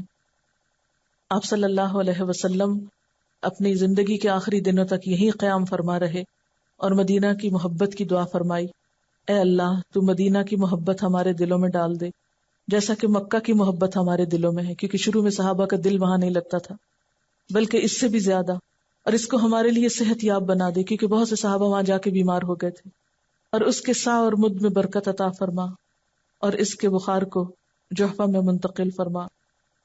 حضرت انس سے روایت ہے کہ حضور صلی اللہ علیہ وسلم جب سفر سے واپس تشریف لاتے تو مدینہ کی دیواروں کو دیکھتے تو مدینہ کی محبت میں سواری کو تیز کر لیا کرتے تھے۔ آپ دعا کرتے، اے اللہ تو مکہ سے دگنی مدینہ میں برکت عطا فرما، تاکہ لوگوں کو دل وہاں لگے اور لوگ وہاں پر جم جائیں، کیونکہ مکہ کی محبت تو ایک فطری چیز ہے، کیونکہ اللہ کا گھر ہے، وہاں پر سب کے دل اس کی طرف کھنچتے ہیں۔ حضرت ابراہیم علیہ السلام نے دعا کی تھی، لیکن مدینہ کے لیے پھر یہ تھا کہ ہجرت کا گھر تھا، ایک نئی جگہ تھی، تو آپ نے خاص دعائیں اس جگہ کے لیے کی ہیں۔ آپ نے فرمایا مدینہ کی گھاٹیوں پہ فرشتے مقرر ہیں، نہ اس میں طاعون آ سکتا ہے نہ دجال داخل ہو سکتا ہے۔ ایک اور روایت میں آتا ہے کہ مکہ اور مدینہ کے سوا اور کوئی شہر نہیں جہاں دجال نہ جائے۔ مدینہ کی تمام گھاٹیوں پہ فرشتے صف بستہ کھڑے ہیں اور اس کی حفاظت کرتے ہیں۔ اور مدینہ میں خصوصاً مسجد نبوی جو ہے اس میں نماز پڑھنا جو ہے بہت اجر و ثواب کا باعث ہے۔ آپ نے فرمایا میری اس مسجد میں ایک نماز دوسری مسجدوں کی 1000 نماز سے افضل ہے سوائے مسجد الحرام کے، کیونکہ وہاں 1,00,000 نمازوں کا ثواب ہے۔ پھر اسی طرح آپ نے وہاں پر جو روضۃ الجنہ ہے اس کے بارے میں فرمایا میرے گھر اور ممبر کے درمیان کا حصہ باغیچہ ہے جنت کے باغیچوں میں سے، اور میرا ممبر میرے حوض پر ہے۔ یعنی وہاں پر جو سفید کارپٹس کا ایریا ہے آپ کے قبر مبارک اور ممبر کے درمیان کا، وہ ریاض الجنہ کہلاتا ہے، وہاں پر بھی نفل پڑھنے چاہیے۔ پھر اسی طرح مسجد نبوی کے علاوہ مسجد قباء کا سفر کرنا چاہیے، کیونکہ آپ وہاں تشریف لے جایا کرتے تھے۔ آپ نے فرمایا جو پاک ہو کر اپنے گھر سے مسجد قباء میں جا کر 2 رکعت نماز پڑھے تو اس کو عمرے کے برابر ثواب ملتا ہے، اس لیے خصوصی طور پر اس کی زیارت کرنی چاہیے۔ اسی طرح جب نبی صلی اللہ علیہ وسلم کے روضہ مبارک پر جانے کا موقع ملے تو کوئی شور، کوئی ہنگامہ، کوئی بے ادبی، کوئی کسی کو اذیت نہیں دینی چاہیے۔ بہت احترام کا مقام ہے، بہت ہی خاموشی اور یکسوئی کے ساتھ درود شریف کثرت سے پڑھنا چاہیے. بہت سے لوگ وہاں بیٹھ کر بھی گپ شپ میں، سلام دعا، میل ملاقاتوں میں یہ مل گیا، وہ آ گیا، اس کو بلا رہے ہیں، اس کو دھکیل رہے ہیں، یا دوسروں کو کراس کر کر کے آگے جا رہے ہیں. ان ساری چیزوں سے پرہیز کرنا چاہیے، اپنے قدم سمیٹ کے جانا چاہیے، ڈرتے ہوئے اور ادب احترام کے ساتھ، کیونکہ وہاں جا کر اگر ادب احترام نہ رہا تو اعمال کی بربادی کا ڈر ہے. وہاں پر جا کر باقاعدہ درود شریف پڑھنا چاہیے، حضور صلی اللہ علیہ وسلم پر سلام بھیجنا چاہیے، پھر حضرت ابو بکر پر سلام بھیجنا چاہیے، پھر حضرت عمر رضی اللہ تعالیٰ عنہ پہ سلام بھیجنا چاہیے. جن ہستیوں کو اللہ تعالیٰ نے حضور صلی اللہ علیہ وسلم کے ساتھ ہمیشہ کے لیے رہنے کی سعادت دی، ان کو بھی اپنی دعاؤں اور درود میں اور سلام میں یاد رکھنا چاہیے. پھر اسی طرح مسجد نبوی سے کچھ فاصلے پر جنت البقیع ہے، جہاں ہزاروں صحابہ کرام کی اور نیک لوگوں کی قبریں ہیں، اور ان کے حق میں بھی حضور صلی اللہ علیہ وسلم نے دعا فرمائی تھی کہ اے اللہ تو بقیع الغرقد والوں کی مغفرت فرما دے، اور جو وہاں دفن ہو اس کی بھی خوش قسمتی کا کیا ٹھکانہ. تو اس جگہ پر جا کر بھی اگر گزرتے ہوئے، کیونکہ اندر تو جانے کی اجازت نہیں ہوتی لیکن اس کی چار دیواری سے پہچانا جاتا ہے، تو باہر سے گزرتے ہوئے خصوصی دعائیں جو قبرستان کے پاس سے گزرتے ہوئے کرنی چاہیے. سب صحابہ کرام کا تصور ذہن میں لا کر جو وہاں دفن ہے ان سب کے لیے خصوصی دعا کرنی چاہیے. اب یہ ہے کہ مدینہ سے واپس آ کر پھر جب حج کا موسم ہوتا ہے تو 8 تاریخ کو حج شروع ہوتا ہے. اس میں آپ دیکھیے کہ 8 تاریخ کو آپ اپنے گھر سے ہی یا ہوٹل سے جہاں آپ رہ رہے ہیں وہاں سے آپ احرام پہنیں گے 8 ذی الحج کو. 8 ذی الحج کا دن جو ہے یہ یوم الترویہ کہلاتا ہے. یوم الترویہ اس لیے اس کو کہتے ہیں، ترویہ کا معنی ہوتا ہے سیراب کرنا. اہل عرب جب حج کے لیے جاتے تھے تو اپنے اونٹوں کو اچھی طرح پانی پلاتے تھے اس دن، یعنی تیاری کا دن ہے ایک طرح سے. جیسے کہ آپ جانتے ہیں کہ حج تمتع میں پہلے عمرہ ہوتا ہے، جس کی ابھی تفصیل آپ کو بتائی گئی ہے. عمرہ کے لیے میقات پر پہنچ کر احرام پہنا جاتا ہے یا احرام کی نیت کی جاتی ہے. اہل یمن، پاکستان، ہندوستان، بنگلہ دیش والوں کے لیے یلملم کا مقام جو ہے یہ میقات ہے. عموماً لوگ جہاز سے سفر کرتے ہیں تو یہ سب کچھ نظر نہیں آتا، لیکن جو ہی اعلان ہو اس وقت آپ احرام کی نیت کر سکتے ہیں. میقات پہ پہنچ کے احرام کی نیت کرنی چاہیے، یعنی گھر سے یا ایئرپورٹ سے نہیں نیت کرتے، بلکہ جب اعلان ہوتا ہے اس وقت نیت کی جاتی. اور احرام باندھنے سے قبل جو ہے لبیک عمرہ کہہ کر آپ نیت کریں گے، کیونکہ نیت بہت ضروری ہے. ساتھ ہی پھر زور سے تلبیہ پکارنا چاہیے. یہ تلبیہ کے الفاظ ہیں لبیک اللہم لبیک لبیک لا شریک لک لبیک ان الحمد والنعمت لک والملک لا شریک لک. اس کا صحیح تلفظ جو ہے یہ کسی سے سیکھ لینا چاہیے تاکہ درست ادائیگی ہو تو پھر اچھی تاثیر بھی ہو. جب حرم کا علاقہ آتا ہے تو اس کے اوپر لکھا ہوتا ہے کہ اونلی مسلمز. جب اس جگہ پہ میں پہنچتی ہوں تو میں بہت زیادہ شکر ادا کرتی ہوں اللہ کا، اور شکر سے آنسو آ جاتے ہیں کہ اللہ تیرا شکر ہے کہ تو نے مسلمان پیدا کیا اور ہم اس جگہ پہ جانے کے قابل ہوئے، ورنہ ڈائیورژن آتی ہے کہ نان مسلمز کا راستہ یہ ہے. تو مجھے قیامت کا نقشہ نظر آ جاتا ہے، کیونکہ حج سارا قیامت کو بھی یاد کراتا ہے. آخری سفر، یعنی دنیا میں سفر کرتے ہوئے انسان آخرت کو زیادہ بہتر طور پہ یاد کرتا ہے. جب مکہ پہنچ جاتے ہیں تو پھر آپ جب طواف کے لیے جاتے ہیں، بیت اللہ شریف کا طواف شروع کرنے سے پہلے تلبیہ بند کر دینا چاہیے. یعنی یہ احرام کی نیت سے لے کر یہاں پہنچنے تک لبیک پکارتے رہیں گے. بہت سے لوگ بھولے رہتے ہیں، اس تلبیہ کو بھولنا نہیں چاہیے. جس حج میں جتنا زیادہ یا جس عمرے میں جتنا زیادہ تلبیہ ہوگا اتنا ہی زیادہ باعث برکت ہوگا. پھر طواف کی ابتدا جو ہے وہ حجر اسود سے ہوتی ہے، اس کو چوم کر. لیکن اگر چومنے کا موقع نہ ہو تو دور سے بھی آپ صرف ایک ہاتھ سے اشارہ کر سکتے ہیں، لیکن ضروری نہیں کہ آپ اس ہاتھ کو منہ کے ساتھ لگائیں یا وہاں پر رک جائیں اور بہت دیر کے لیے، کیونکہ بہت سے لوگ یہاں پر رک جاتے ہیں اور بھیڑ کر دیتے ہیں اور آگے نہیں چلتے. بعض لوگ اس پٹی کو نیچے نہیں دیکھتے اور اس سے پہلے ہی رکے کھڑے ہوتے ہیں یا کراس کر کے رکتے ہیں. تو وہ باقاعدہ نشان ہے حجر اسود کے نیچے زمین پر، ڈارک براؤن کلر کی پٹی ہے، اسے دیکھ کر وہاں بسم اللہ اللہ اکبر کہہ کے آگے چلے جانا چاہیے. یہاں کوئی بہت لمبی چوڑی دعا نہیں ہے، کیونکہ کچھ لوگ وہاں پر لمبی لمبی دعائیں پڑھنی شروع کر دیتے ہیں، رش کر دیتے ہیں، جس سے دوسروں کو بہت اذیت اور دکم پیل ہوتی ہے. اس سے بچنا چاہیے. یعنی ہاتھ بھی لگایا جا سکتا ہے اس کو، یا دور سے صرف دائیں ہاتھ کا اشارہ کافی ہے اور اپنا طواف شروع کر دینا چاہیے. طواف شروع کرنے سے پہلے چادر کا ایک حصہ دائیں کندھے کے نیچے سے نکال کر بائیں کندھے پہ ڈال لینا چاہیے، یعنی حالت استباح اختیار کرنا چاہیے، اور یہ مردوں کے لیے. رکن یمانی اور حجر اسود کے درمیان، یعنی جہاں حجر اسود ہے یہاں سے آپ نے شروع کیا، اینڈ بھی طواف کا یہی ہوتا ہے، لیکن اس سے پچھلا کارنر جو ہے وہ رکن یمانی کہلاتا ہے. یمانی یمن کی طرف اس کا رخ ہے، اس لیے اس کو یمانی کہتے ہیں. اب آپ دیکھیے کہ اس جگہ کے بیچ میں ربنا آتنا فی الدنیا حسنۃ وفی الآخرۃ حسنۃ وقنا عذاب النار پڑھنا چاہیے. جب آپ طواف شروع کریں تو اس وقت سبحان اللہ والحمد للہ ولا الہ الا اللہ واللہ اکبر یہ تسبیح بھی پڑھ سکتے ہیں. ایک طواف کے لیے 7 چکر ہوتے ہیں، اور 7 چکر پورے کرنے کے بعد واتخذوا من مقام ابراہیم مصلی، یہ پڑھتے ہوئے مقام ابراہیم کی طرف آنا چاہیے، وہاں نفل پڑھنے چاہیے 2 رکعت. پہلی رکعت میں سورۃ الکافرون اور دوسری میں قل هو اللہ احد پڑھنا مسنون ہے. اگر آپ کو یاد نہ رہے تو کوئی بات نہیں، لیکن اگر آپ اس طرح پڑھیں گے تو زیادہ ثواب ہے، کیونکہ یہ سنت ہے. ایک اور بات یاد رکھیے کہ نہ تو ہم خانہ کعبہ کو پوجتے ہیں نہ مقام ابراہیم کو پوجتے ہیں، کیونکہ قرآن پاک میں آتا ہے فَلْيَعْبُدُوا رَبَّ هَذَا الْبَيْتِ. یہ سب کچھ سمبل ہے، ان چیزوں کے اندر کچھ نہیں. ان کی اہمیت بھی اللہ کے بتانے سے ہوئی ہے. جیسے حضرت عمر رضی اللہ تعالیٰ نے حجر اسود کو جب بوسہ دیا تو کہا تھا کہ یا حجر انک حجر لا تنفع ولا تضر، کہ اے پتھر تم پتھر ہو، نہ نفع دیتے ہو نہ نقصان. بعض لوگ خانہ کعبہ کے اوپر کپڑے رگڑ رہے ہوتے ہیں یا ہاتھ پھیر رہے ہوتے ہیں، چلے محبت میں ہاتھ پھیرنا تو اور بات ہے، لیکن یہ سمجھنا کہ ہاتھ پھیرنے سے کوئی فائدہ ہو جائے گا یا بیماری دور ہوگی یا یہ پتھر ہمیں شفا دیں گے، یہ سب شرکیہ باتیں ہوتی ہیں، ان سے پرہیز کرنا چاہیے. نماز کے بعد آب زمزم پینا اور کچھ سر پہ بھی ڈالنا چاہیے. اپنے منہ پہ چھینٹے مار سکتے ہیں، سینے پہ مار سکتے ہیں، سر پہ ڈال سکتے ہیں. اس کے بعد پھر حجر اسود کا استلام کرنا اور سعی کے لیے صفا پہاڑی کی طرف جانا چاہیے. اور پانی پینے کے لیے آپ کولر سے بھی پی سکتے ہیں، لیکن بہتر ہے کہ آپ نیچے اتر جائیں جہاں پر جو کنواں ہے اس سے ڈائریکٹ پانی آتا ہے. ملتزم کے پاس عموماً خواتین نہیں جاتی اور نہ ہی کوشش کرنی چاہیے، کیونکہ بہت مردوں سے ٹکراؤ ہوتا ہے تو پھر مشکل پڑتی ہے.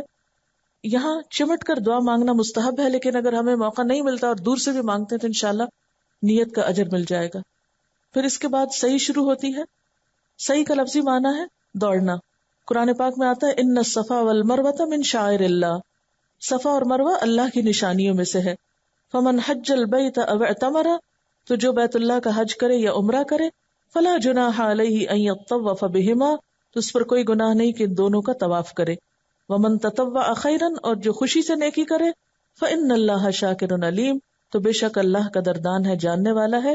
اس آیت کو پڑھ بھی لینا چاہیے اور پھر یہ الفاظ کہنے چاہیے ابدأ بما بدأ اللہ، میں اس سے ابتدا کرتا ہوں جس سے اللہ نے ابتدا کرنے کو کہا ہے. صفا پہاڑی پر چڑھ کر قبلہ رخ کھڑے ہونا اور 3 مرتبہ یہ کلمات کہنا چاہیے اللہ اکبر اللہ اکبر اللہ اکبر، لا الہ الا اللہ وحدہ لا شریک لہ، لہ الملک ولہ الحمد وہو علی کل شیء قدیر، لا الہ الا اللہ وحدہ لا شریک لہ انجز وعدہ ونصر عبدہ وہزم الاحزاب وحدہ. اور پھر نیچے آ کر شروع کرنا چاہیے. یہ پتھر کافی اب اونچے ہو گئے ہیں، ضروری نہیں کہ ان پتھروں پہ جا کے چڑھیں، اب تو پتھر نہ ہونے کے برابر نظر آتے ہیں. بس ذرا سی اونچے حصے میں اگر آپ کھڑے ہو کر خانہ کعبہ کی طرف رخ کر کے یہ کلمہ 3 دفعہ پڑھ لیتے ہیں اور طواف شروع کر دیتے ہیں، یعنی صحیح، تو اس سے کام ہو جاتا ہے. سب ستونوں کے درمیان مردوں کو تیز چلنا چاہیے، لیکن عورتوں کو اپنی نارمل رفتار سے. اس میں آپ دیکھیے کہ بعض لوگ 7 دفعہ پورا گھومتے ہیں تو اس کو صحیح سمجھتے ہیں، حالانکہ ایک چکر جو ہے صفا سے مروہ کا ہو گیا، پھر مروہ سے صفا، پھر صفا سے مروہ، تو اس طرح 7 پورے ہو جاتے ہیں. اور مروہ پہ ختم ہوتا ہے، جا کے پھر صفا سے شروع ہوتا ہے اور مروہ پہ ختم ہوتا ہے 7واں. یہاں پر پھر بال کاٹنے چاہیے، 1 یا 2 پور اتنا سے بال کاٹنا کافی ہے. کسی ایک جگہ کی لٹ سے بھی کاٹ سکتے ہیں اور پوری چٹیا کے آخر سے بھی کاٹ سکتے ہیں. اور مردوں کے لیے جو حلق ہے یعنی پورا سر منڈوانا وہ زیادہ افضل ہے. نبی صلی اللہ علیہ وسلم نے ان لوگوں کے لیے جو پورا سر منڈوائے 3 دفعہ رحمت کی دعا کی ہے، لیکن یہ کہ اگر تھوڑے سے بال بھی کاٹ لیں تو عمرہ ہو جاتا ہے. احرام کی چادریں اتار کر عام لباس پہن لینا چاہیے اور الحمدللہ اللہ کا شکر ادا کرنا چاہیے کہ عمرہ مکمل ہو گیا. اب حج کا موقع ہے، 8 ذی الحج کو دوبارہ احرام پہنا جائے گا اور اس کے لیے سفر مکہ سے شروع ہوگا. سب سے پہلے منا جائیں گے. منا میں پہنچے احرام باندھنے سے قبل لبیک حجن کہہ کر حج کی نیت کرنی چاہیے، بلند آواز سے تلبیہ کہنا چاہیے، اور یہ الفاظ بھی اللہم ہذہ حجۃ لا ریاء فیہا ولا سمعۃ، یا اللہ میرے اس حج سے نہ دکھاوا مقصود ہے نہ شہرت مطلوب۔ منا پہنچ کر 8 ذی الحج کو احرام باندھنے کے بعد ظہر سے قبل تلبیہ کہتے ہوئے منا پہنچنا، وہاں ظہر، عصر، مغرب، عشاء اور فجر کی 5 نمازیں قصر کر کے اپنے اپنے وقت پہ باجماعت ادا کرنا چاہیے، لیکن خواتین اپنے ہی جگہوں پر ادا کر سکتے ہیں۔ اور اس میں بھی یاد رکھیے کہ بہت سے وقت ہم پابند ہوتے ہیں وہ سارے انتظامیہ کے کہ کس وقت وہ ہمیں لے جا رہے ہیں، بعض لوگ بہت ارلی مارننگ لے جاتے ہیں، بعضوں کا ظہر سے بھی بعد کا وقت ملتا ہے، تو اس میں آپ مجبور ہوتے ہیں، اگر آپ اپنے اون پہ حج کر رہے ہیں تو پھر آپ یہ 5 نمازیں وہاں ادا کر سکتے، اگر رہ بھی جائیں تو کوئی حرج نہیں ہے، لیکن یہ ہے کہ 8 تاریخ کو منا پہنچنا لازم ہے۔ پھر 9 تاریخ کو طلوع آفتاب کے بعد تکبیر و تحلیل اور تلبیہ کہتے ہوئے منا سے عرفات روانہ ہونا چاہیے۔ یہاں پر مسجد نمرہ ہے، ضروری نہیں کہ آپ مسجد کے اندر جائیں۔ عرفات میں داخل ہونے سے قبل وادی نمرہ میں قیام کرنا ظہر کے وقت، یعنی نبی صلی اللہ علیہ وسلم نے کیا کیا تھا، عرفات جانے سے پہلے راستے میں وادی نمرہ میں قیام کیا تھا، اور پھر زوال کے بعد آپ نے وہاں پر وقوف کیا تھا، یعنی عرفہ میں۔ تو یہاں پر امام کا خطبہ حج سننا، پھر ظہر اور عصر کی نمازیں وہاں پر ادا کرنا چاہیے۔ یہاں بہت سے لوگ جھگڑوں میں پڑ جاتے ہیں، قصر پڑھیں کہ پوری پڑھیں، اور اس قسم کے، تو پلیز جھگڑوں میں پڑھنے کی بجائے جو آپ کو وہاں جو بتا رہا ہے اس کے مطابق کر لیں گے تو انشاءاللہ تعالی حج ہو جائے گا آپ کا، کیونکہ حج کے موقع پر جس چیز سے خاص طور پر قرآن میں بچنے کے لیے کہا گیا لا جدال، وہی ہم وہاں شروع کر دیتے ہیں اور ایک دوسرے پہ فتوے لگانے لگتے ہیں۔ اس میں ٹھیک ہے ائمہ کرام کی آراء مختلف ہیں، لیکن نبی صلی اللہ علیہ وسلم کی سنت سے جو چیز ثابت ہے بہرحال وہ کیا ہے کہ ظہر اور عصر کی دونوں نمازیں 1 اذان اور 2 اقامت کے ساتھ باجماعت قصر ادا ہوئی، جمعا و قصرا۔ وہاں کے جو امام ہیں وہ اسی طرح پڑھاتے ہیں، لیکن بعض ممالک کے لوگ جو ڈیفرنٹ فقہ فالو کرتے ہیں وہ اس وقت میں بھی اپنی پوری کرنا چاہتے ہیں۔ آپ چاہیں تو پوری کریں، نہ چاہیں اور قصر امام کے پیچھے پڑھ لیں تو بھی آپ کا حج درست ہو جائے گا۔ عرفات کے میدان میں سائبان کے نیچے عموماً لوگ ہوتے ہیں، دھوپ میں کھڑا ہونا ضروری نہیں، جبل نور پہ چڑھنا ضروری نہیں، لیکن چونکہ وقوف عرفات ہے تو آپ صلی اللہ علیہ وسلم نے کھڑے ہو کر دعائیں مانگی تھی، تو جتنی بھی دعاؤں کی کتابیں اور ڈائریاں اور جو آپ نے رکھا ہوا ہے، اب کافی وقت ہے آپ کے پاس، زوال آفتاب یعنی ظہر سے لے کر مغرب کے وقت تک آپ کے پاس کئی گھنٹے ہیں، خوب دعائیں مانگے، یہی حج کا اصل دن ہے، الحج عرفہ، حج کا رکن اعظم ہے۔ پھر جبل رحمت کے دامن میں یا جہاں جگہ میسر آئے وقوف کرنا چاہیے، قبلہ رخ کھڑے ہو کر ہاتھ بلند کر کے قرآنی اور نبوی دعائیں مانگنا، اور درمیان میں تکبیر اور تحلیل اور تلبیہ بھی کہنا چاہیے، اللہ اکبر، لا الہ الا اللہ، یہ بھی بیچ بیچ میں پڑھنا چاہیے۔ پھر آپ تھک جائیں تو بیٹھ بھی سکتے ہیں، کھانا بھی کھا سکتے ہیں، اگر بہت نیند کا غلبہ تو تھوڑا سا سو کے فریش بھی ہو سکتے ہیں، لیکن صرف اتنا کہ جس سے آپ مزید عبادت کے لیے فریش ہوں، یہ نہیں کہ آپ پھر سوتے ہی چلے جائیں۔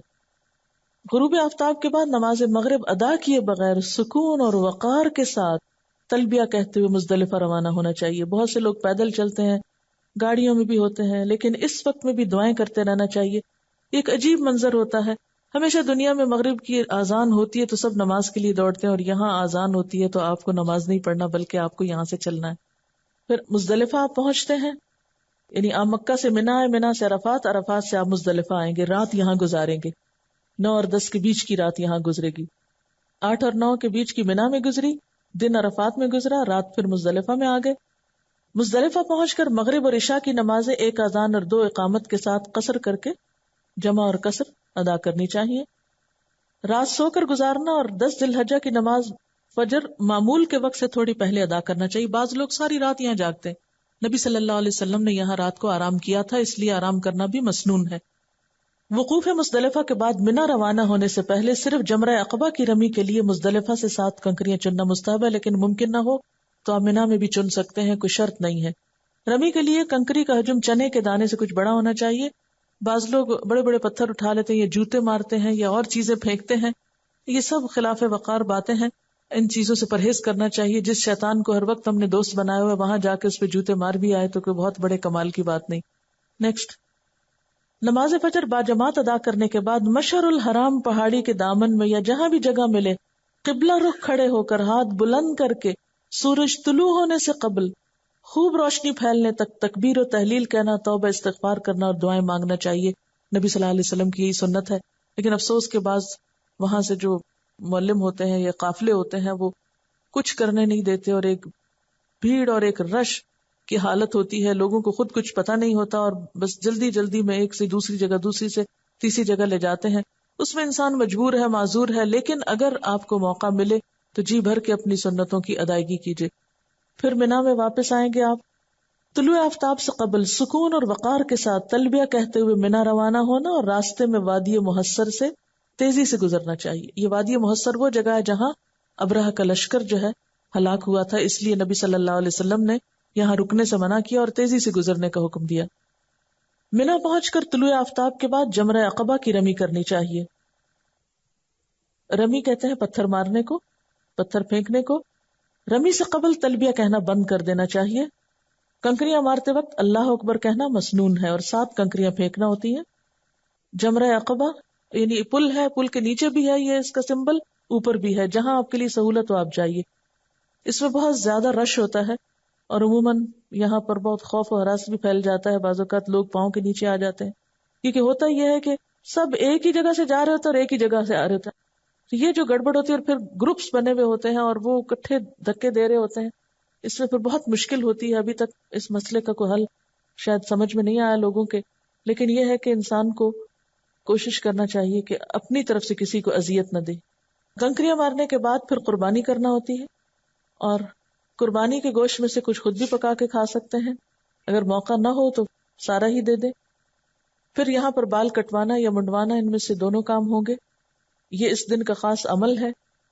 اور پھر آپ کا تحلل اول ہو جاتا ہے، یعنی آپ احرام کی چادریں اتار دیتے ہیں اور آپ نہا دھو کے خوشبو وغیرہ لگا سکتے ہیں. یہ خواتین تو تیز خوشبو نہیں لگائیں گی، لیکن یہ کہ اب آپ فارغ ہو گئے. سوائے شوہر اور بیوی کے تعلق کے تمام چیزیں جو ہیں وہ جائز ہوتی ہیں. اب حج کا دوسرا رکن جو ہے طواف افاضہ، یہ کرنا ہے. یہ حج کا رکن اعظم ہے ایک طرح سے. یعنی حج کے 2 فرائض ہیں، ایک عرفہ میں قیام اور ایک یہ طواف. اگر یہ 2 نہیں ہوئے تو حج نہیں ہوگا. اور یہ طواف کب ہوتا ہے؟ مینا میں کنکریاں مار کے، قربانی کر کے اور بال کٹوا کے فارغ ہو کے نہا دھو کے پھر آپ جاتے ہیں مکہ دوبارہ. اب آپ دیکھیے، مکہ سے چلے مینا آئے تھے، مینا سے عرفات گئے تھے، عرفات سے مزدلفہ سے واپس مینا، اور پھر وہاں سے دوبارہ مکہ، اور یہاں پر طواف اور سعی ہوگی. پھر اسی طرح طواف کے بعد زمزم پینا، کچھ دعائیں مانگنا، پھر صفا و مروہ کی سعی، پھر آپ مکہ سے واپس مینا آ جائیں گے. قیام مینا کے دوران ممکن ہو تو روزانہ طواف کریں آ کے، ورنہ مسجد خیف میں باجماعت نمازیں ادا کریں. بکثرت تحلیل و تکبیر ہو، حمد و ثنا ہو، توبہ و استغفار ہو، اور کھانا پینا ہو. نبی صلی اللہ علیہ وسلم نے فرمایا کہ یہ دن کھانے پینے اور اللہ کا ذکر کرنے کے ہیں. کثرت سے ذکر اور اس میں تکبیریں، خصوصاً نمازوں کے آس پاس.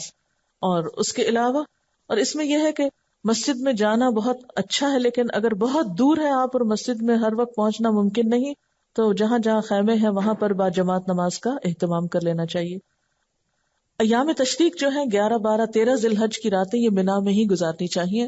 اور اس میں یہ ہے کہ 11 اور 12 تک بھی آپ رک سکتے ہیں، اگر 13 رکنا چاہیں تو ٹھیک ہے، ورنہ نہیں. روزانہ زوال آفتاب کے بعد، یعنی پہلے دن تو آپ نے صبح میں کنکریاں ماری تھی، اب یہ اگلے 3 دن جو ہے یہ سورج جب زوال ہو جائے گا، یعنی ظہر کا وقت ہوگا، اس وقت آپ کنکریاں ماریں گے. اور پہلے جمرہ اولا کی، پھر وسطی، پھر جمرہ عقبہ کی ترتیب کے ساتھ رمی کرنی چاہیے. یعنی آپ آئے ہیں پہلے جمرہ اولا کا مطلب بھی پہلا، وسطی بیچ کا، اور عقبہ پچھلا، یعنی جس کو بڑا شیطان کہتے ہیں. جمرہ اولا وسطی کی رمی کے بعد قبلہ رخ کھڑے ہو کر دعائیں مانگنی چاہیے، لیکن جمرہ عقبہ کی رمی کے بعد دعائیں مانگے بغیر واپس پلٹنا چاہیے. کیوں؟ کیونکہ نبی صلی اللہ علیہ وسلم نے ایسا ہی کیا. 12 ذی الحج کو مینا سے واپس آنا ہو تو غروب آفتاب سے قبل مینا سے نکلنا چاہیے. اگر آفتاب غروب ہو گئے تو پھر اگلے دن جائیے کنکریاں مار کر. اور جب آپ کی واپسی ہو تو اس وقت کہیے ربنا تقبل منا انک انت السمیع العلیم، کہ اللہ تعالیٰ تو اس کو قبول فرما، بے شک تو ہی دعاؤں کا سننے والا ہے، قبول کرنے والا ہے. چند چیزوں کی طرف اور توجہ دلانا چاہوں گی کہ بعض لوگ وہاں پر ان جگہوں کا ادب احترام نہیں کرتے، کوڑا کرکٹ پھینک دیتے ہیں. آپ دیکھیے کہ آپ پھینکنے کا تو تصور بھی نہ کریں. اپنے پاس ایسے شاپر رکھیں کہ جس میں اگر کوئی چیز ڈالنی پڑے تو آپ ڈال لیں اور پھر پراپر جگہ پر اس کو پھینکیں. ہاں اگر ہو سکے تو یہ ضرور کریں کہ جو کوڑا کرکٹ وہاں مسجد خیف یا نمرہ یا مسجد حرام یا مسجد نبی میں کوئی اور پھینک دے اس کو بھی اٹھائیں. یہ بہت ہی ثواب کا کام ہے. حضرت ابو ہریرہ رضی اللہ تعالیٰ عنہ سے روایت ہے کہ ایک کالا مرد یا عورت مسجد میں جھاڑو دیا کرتا تھا تو وہ فوت ہو گئی.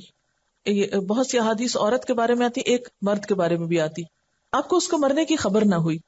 ایک دن آپ نے اس کو یاد فرمایا کہ وہ کہاں ہے, یعنی جھاڑو دینے والی وہ عورت کہاں ہے. لوگوں نے عرض کیا یا رسول اللہ صلی اللہ علیہ وسلم وہ تو فوت ہو گئی. آپ نے فرمایا تم نے مجھے خبر کیوں نہ دی. لوگوں نے کہا ایسا ہوا اور ایسا ہوا اور اس کا قصہ بیان کیا, یعنی اس کو معمولی چیز سمجھا. آپ نے فرمایا مجھے اس کی قبر بتلاؤ.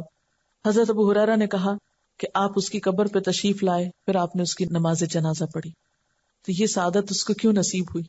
کئی لوگوں کی تو نماز جنازہ پڑھنے سے آپ انکار کر دیتے تھے, ان کے قرض ادا نہیں کیا ہوتا تھا, لیکن اس کی نماز جنازہ آپ نے قبر پر جا کے پڑھی. کیوں؟ یہ مسجد کی صفائی کرتی تھی عورت. ہمیں بھی یہ سعادت حاصل کرنی چاہیے. کہاں یہ کہ ہم پانی پیئیں اور وہیں گلاس پھینک کے اٹھ کے آ جائیں, یا کچھ کھائیں پیئیں وہیں ٹشو. بعض لوگ تو ہر قسم کی گندگی وہاں پھینکے ہوئے ہوتے ہیں, اللہ رحم کرے. تو یعنی اس میں نفس کا بڑا تزکیہ ہوتا ہے, یعنی دوسروں کے کوڑا اٹھانے, کیونکہ اپنے گھروں میں تو ہم عام طور پر اس کا اتنا اہتمام نہیں کرتے, یا خصوصاً وہ لوگ جن کو گھروں میں بہت سی ایسی سہولتیں میسر ہیں, موقع ہی نہیں آتا ایسے کام کرنے کا, تو وہاں جا کر خصوصی طور پر اس نیکی کے کمانے کا بھی اہتمام کریں. یعنی نماز, ذکر, دعائیں یہ تو سب ٹھیک ہے اپنی جگہ, یا باقی ریچولز کی ادائیگی, لیکن کچھ اس طرف بھی توجہ. پھر اسی طرح واش رومز کو احتیاط سے استعمال کریں. جب آپ نکلے تو اس حال میں اس کو چھوڑ کر آئیں کہ دوسرا جائے تو اس کو کراہت نہ ہو. پانی بہت زیادہ کھول کر ضائع نہ کریں.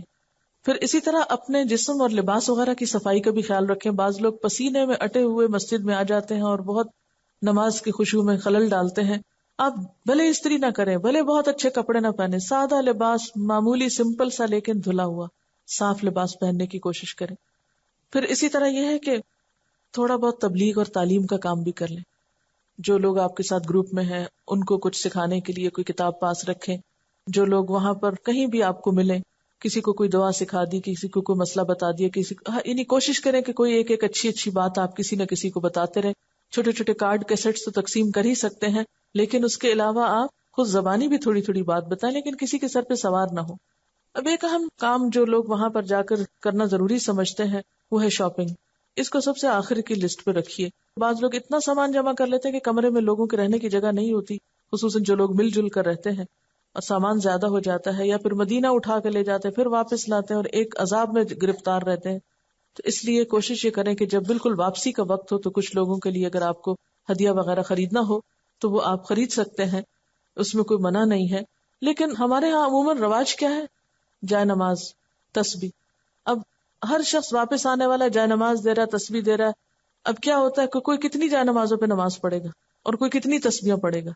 تو صرف جائے نماز اور تسبیح کو ایک ریچول سمجھ کے مت خریدیں, اس کے علاوہ بھی آپ کچھ چیزیں لے سکتے ہیں. مثلا اچھی تلاوت کی کیسٹس لائیں, وہ لوگوں کو دیں وہاں سے لا کر. عموماً ہم کتابوں کی دکان پہ تو جاتے ہی نہیں نا, وہاں کی شاپنگ کرتے ہیں. اسی طرح آپ کھجور لا سکتے ہیں, زمزم تو خیر لانا ہی ہوتا ہے. اسی طرح یہ ہے کہ آپ ایسی چیزیں خریدنے کی کوشش کریں کہ جو دوسرے استعمال کریں اور آپ کو ثواب اور فائدہ بھی پہنچے. یعنی صرف ایک مخصوص چیز خرید کر اور صرف ایک سر سے اتارنے والی بات نہ ہو, بلکہ خریداری میں بھی سوچ سمجھ کر اپنی حیثیت اور وقت کے مطابق جو آپ خرید سکیں, جس سے دوسروں کا بھلا ہو. پھر اسی طرح یہ ہے کہ ضروری نہیں کہ وہاں سے ہی خرید کر آپ دیں. مثلا اگر آپ واپس آتے ہیں اور آپ کے مہمان آپ کے پاس آ رہے ہیں تو اس موقع پر آپ کچھ بھی دے سکتے ہیں.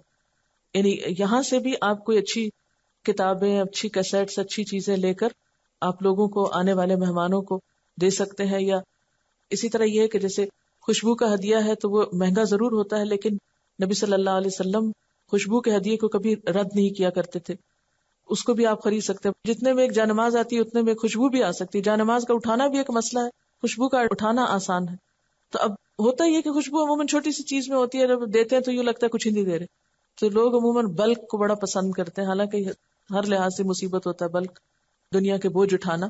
تو اس میں آپ کو اگر محسوس ہو کہ ہاں جی یہ بہت چھوٹی چیز آپ کو دینے میں وہ آ رہا ہے، تو آپ یہاں سے کوئی ساتھ کتاب لے لیں، کوئی چیز لے لیں، اس کے ساتھ خوشبو رکھ کے آپ دے دیں. پیسے کا صحیح استعمال اور درست جگہ پر، تاکہ وہ محض لوگوں کے اسٹور ہی بھرنے یا لوگوں کی چیزوں میں اضافے کا سبب نہ بنے. اور پھر اس میں عام طور پر کیا ہوتا ہے کہ جن کے پاس ہوتا ہے انہی کو ہم دوبارہ تحفے بھی دیتے ہیں، جن کے پاس نہیں ہوتا ان رشتہ داروں کو ہم یاد نہیں رکھتے کہ انہوں نے جاتے ہوئے ہمیں کون سا سوٹ دیا تھا حج پہ، تو ہم ان کو کیوں واپس کریں. یعنی مجھے سمجھ نہیں آتا کہ ہماری ساری عبادتیں اور سارے سفر جو ہے وہ محض لین دین کا ایک حصہ بن کے رہ گئے. تو اس میں دے کر احسان نہ جتائیں اور لینے کی توقع نہ رکھیں اور کسی کے تحفے کا انتظار نہ کریں. کیونکہ یہ جو اشراف نفس ہوتا ہے نا، اشراف نفس یہ کہ توقع رکھنا فلاں رشتہ دار حج سے آئے گا تو دیکھیں کیا لاتا ہے، یا یہ کہ وہ لایا ہے تو کیا لایا، کھول کے دیکھنا، منہ بنانا اور ناپسند کرنا، یہ ساری چیزیں گھٹیا حرکات ہیں، ان سے بچنا چاہیے. لوگوں کو دعاؤں سے رخصت کریں، خوش دلی سے استقبال کریں، وہ کچھ لائیں آپ کے لیے یا نہ لائیں اس کا انتظار نہ کریں، کسی کو دے کر واپس لینے کا انتظار نہ کریں. یہ سب کام اگر فی سبیل اللہ ہوگا تو آپ دیکھیں گے کہ آپ کی روح کو اتنی سچی خوشی نصیب ہوگی جو اس مادی چیزوں کی تبدیلی میں اور لین دین سے حاصل نہیں ہو سکتی. اور آخری چیز یہ ہے کہ اپنے حج یا عمرے کو حفاظت کرنا بھی سیکھیں. یعنی حج اور عمرے کی حفاظت بھی ضروری. جو بخشش کے سامان وہاں سے ملے، جو تہجد کی مثلاً عادت پڑی، یا قرآن کی تلاوت کی، یا ذکر اذکار کی، یا اچھی روٹین کی، یا اچھی صاف ستھری غذا کھانے کی، یعنی ایک غذائی عادات کو درست کرنے کی، تو ان چیزوں کو واپس آ کر بھی اپنی روٹین میں لائیں. اور جس چیز سے پرہیز کرنا ہے وہ نیکیوں کا چرچا کرنے سے، کیونکہ نیکیوں کا چرچا کرنے سے نیکیاں ضائع ہو جاتی ہیں. تو یہ نہ کہیں کہ میں تو اتنے طواف کی، کئی لوگ گن کے طواف بتاتے ہیں، حیرت ہوتی ہے. اس کا ذکر نہ کرے، کوئی پوچھے بھی تو کہیں بس جو اللہ نے توفیق دی، الحمدللہ جو نصیب میں ہوا کر لیا. یعنی ایسے سوالوں کو بھی ٹالیں کہ جس سے آپ کی نیکیوں کے بہت سے راز کھلیں. پھر اسی طرح یہ ہے کہ وہاں پر جو تکلیفیں پیش آئیں، چاہے امیگریشن سے، چاہے وہاں کی حرم کی انتظامیہ سے، یا کسی، ان کا بہت زیادہ تبصرہ اور تذکرہ اور چرچا نہ کریں. یہ مشکل ہوئی، یہ تکلیف ہوئی، بس الحمدللہ اللہ قبول کرے، جو بھی ہوا اللہ تعالیٰ اپنی رحمت سے ہمارے گناہوں کی بخشش کا ذریعہ بنا دے. کہیں ضرورت ہو تو کسی کو سیکھنے کے لیے، تجربے کے لیے آپ بتا سکتے ہیں، کسی مقصد کے لیے، لیکن بے مقصد گفتگو سے پرہیز کرنا چاہیے. ہوتا یہ ہے کہ ہم حج بھی کراتے ہیں، ہم سفر بھی کرتے ہیں، سب کچھ کرتے ہیں، لیکن سنتیں بھول جاتے ہیں، مخصوص دعائیں بھول جاتے ہیں، اور بعض اوقات غیر مسنون چیزیں پڑھا کر وہی درود تاج وہاں بیٹھ کے پڑھیں گے جس میں شرکی الفاظ ہیں، اور ساتھ نیکی کریں گے، ساتھ اس کو ضائع کریں گے. تو ان چیزوں سے پرہیز کرنا چاہیے. یاد رکھیں، حج کا سفر شوق کا سفر ہے، محبت کا سفر ہے، عبادت کا سفر ہے، اطاعت کا سفر ہے، جنون کا سفر ہے، دیوانگی کا سفر ہے. یہ سفر دوسرے سفروں سے بہت مختلف ہے، اس لیے اسے عام سفر نہ سمجھیں. اس کی ابتدا سے انتہا تک اپنے آپ کو اللہ تعالیٰ سے جوڑے رکھیں. یہ ایک دو سوال ہیں. سوال ہے، نقاب اگر سلے ہوئے کپڑے کو کہتے ہیں تو کیا اسکارف جو سلا ہوا نہ ہو بلکہ چکور کپڑے کو ڈبل کر کے بنایا ہو اور پن سے ٹائی کیا اور منہ پر بھی پن سے لگا لیں تو ٹھیک ہوگا؟ لگا سکتے ہیں، اس طرح کر سکتے ہیں. لیکن بعضوں کا اسکارف بہت زیادہ ٹائی آپ اوپر نیچے کرنے سے وہ اتنے چھوٹے ہو جاتے ہیں کہ سینہ کھل جاتا ہے. تو اسکارف اگر آپ پہنے تو پلیز اپنا سینہ ضرور ڈھکیں، کیونکہ قرآن میں خاص طور پر وَلْيَضْرِبْنَ بِخُمُرِهِنَّ عَلَى جُيُوبِهِنَّ کا حکم ہے کہ اپنے خمار اپنے سینوں پہ ڈالیں. تو بعض خواتین چلی جا رہی ہوتی ہیں ہاتھ چھڑکاتے اور سینہ سارا کھلا، اور تو عام طور پر بھی یہ چیز ٹھیک نہیں، لیکن حج کے سفر میں یا عمرے کے سفر میں یہ چیزیں جو ہیں وہ اجر و ثواب کو ضائع کرنے کا باعث بنتی ہیں. سوال ہے، اگر آپ کے گھر میں جوان بیٹی ہے تو پہلے آپ اس کی شادی کریں، وہ فرض ہے، اور حج بعد میں. اگر ایسا پہلے کریں تو کیا آپ کا حج ہو جائے گا؟ یعنی شادی پہلے نہ کی تو اس میں آپ دیکھیں کہ ایک تو شادیوں کے اخراجات ہم نے بہت زیادہ بڑھا لیے ہیں، اس لیے ہمیں ایک بچے کے بعد ایک کے کرنے کی وجہ سے حج کا موقع نہیں ملتا. شادی کو سمپل کرنے کی کوشش کریں، اور اگر بیٹی بعد میں کوئی دیکھنے والا ہے یا کہیں چھوڑ سکتے ہیں تو حج کرنے میں دیر نہیں کرنی چاہیے. اگر ایسا ہے کہ کوئی ایسے شہر میں یا ایسے ملک میں رہتے ہیں جہاں آپ کے بچوں کی لک آفٹر کرنے والا کوئی نہیں، تو اس صورت میں پھر آپ پہلے بچوں کی حفاظت کو کوئی انتظام کریں اور پھر حج کریں.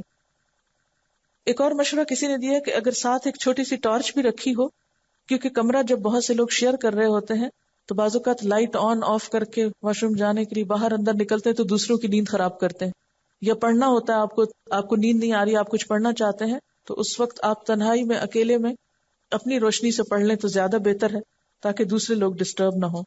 اسی طرح یہ ہے کہ کانچ کی چوڑیاں پہن کر جانے سے پرہیز کریں، کیونکہ بعض اوقات دھکم پیل میں چوڑیاں ٹوٹتی ہیں، زمین پہ گرتی ہیں، اپنا خون بھی نکلتا ہے، دوسروں کو بھی اذیت ہو سکتی ہے.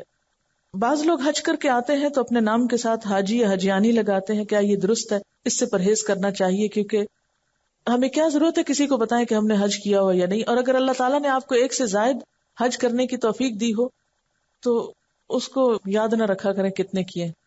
کیوں؟ اس لیے کہ یہ کسی کو بتانے کی چیز تو نہیں ہے، یہ تو آپ کا اور آپ کے رب کا معاملہ ہے، عبادت ہے. آپ نے کہا کہ عورت خوشبو نہیں لگا سکتی احرام میں، حالانکہ عورت کا احرام نہیں ہوتا. نہیں، عورت کا احرام اس کی نیت ہوتی ہے. عورت کا احرام اس کا ارادہ اور وہ یعنی مخصوص حالت ہے. احرام کا لفظی معنی ہوتا ہے حرام کرنا، یعنی احرام کپڑے کا نام نہیں ہے. احرام نیت اور چند پابندیوں کو قبول کرنے کا نام ہے، اس حالت کا نام ہے. تو عورت اور مرد سب کے لیے ہوتا ہے. مردوں کا مخصوص لباس ہوتا ہے جبکہ عورت کا مخصوص لباس نہیں ہوتا. اب یہ ہے کہ گھر میں جیسے آپ نہائے ہیں اور خوشبو والے صابن سے نہا لیے یا شیمپو میں خوشبو تھی تو کوئی حرج نہیں کہ اس کے بعد آپ نے راستے میں جب احرام کی نیت کی تو پچھلی خوشبو اگر ساتھ لگی ہوئی ہے تو حرج نہیں. احرام کی حالت میں آ کر پھر خوشبو نہیں استعمال کر سکتے. ان دو چیزوں میں فرق ہے. ایک اور مشورہ ہے کہ جو لوگ آپ کے ساتھ حج یا عمرے پہ جاتے ہیں واپس آ کر ان کی غیبت نہ کریں، کیونکہ تھوڑی بہت کوئی تنگی تکلیف ہو جاتی ہے، پھر ہم آ کے قصے کہانیاں سناتے وہ فلاں میرے ساتھ تھا، اس نے تو حد ہی کر دی، فلاں موقع پر ایسا کر دیا، فلاں موقع پہ ایسا. اس سے بھی آپ کا اجر جو ہے وہ ضائع ہو جاتا ہے. زمزم پیتے وقت کوئی مسنون دعا بتا دے. مجھے اس وقت مسنون دعا تو یاد نہیں، لیکن جو دعا میں مانگتی ہوں اللہم انی اسألک علما نافعا ورزقا طیبا وعملا متقبلا، یہ دعا. اچھا ایک بات یاد رکھیے کہ احرام کی پابندیاں عمرہ ختم ہونے کے ساتھ ہی ختم ہو جائیں گی. باقی دن جو آپ مکہ مدینہ میں رہیں گے اس میں یہ ساری پابندیاں نہیں ہوں گی. بعض لوگ سمجھتے ہیں کہ شاید سارا ہی حج کا سیزن جو ہے وہ خوشبو والا شیمپو یا لوشن یا کوئی چیز نہیں لگا سکتے. نہیں، یہ صرف احرام کی نیت کرنے سے لے کر بال کاٹنے تک. کیا طواف افاضہ اور رمی مخصوص اوقات میں کرنا واجب ہے؟ کیا ان دونوں مناسک کے اوقات فکس ہیں؟ نہیں، ان کے اوقات فکس نہیں. رمی کا وقت تو ہے کہ زوال آفتاب کے بعد ہوتی ہے اور پہلے دن سورج نکلنے کے بعد، لیکن باقی وہ نہیں ہے. کیا حج یا عمرہ قرض کے پیسوں سے کر سکتے ہیں؟ آپ کو تو جانے سے پہلے باقی قرضے بھی اتارنے ہیں، کہاں یہ کہ آپ قرض لے کر جا رہے ہیں. سبحانک اللہم و بحمدک نشہد ان لا الہ الا انت نستغفرک و نتوب الیک. والسلام علیکم ورحمۃ اللہ وبرکاتہ.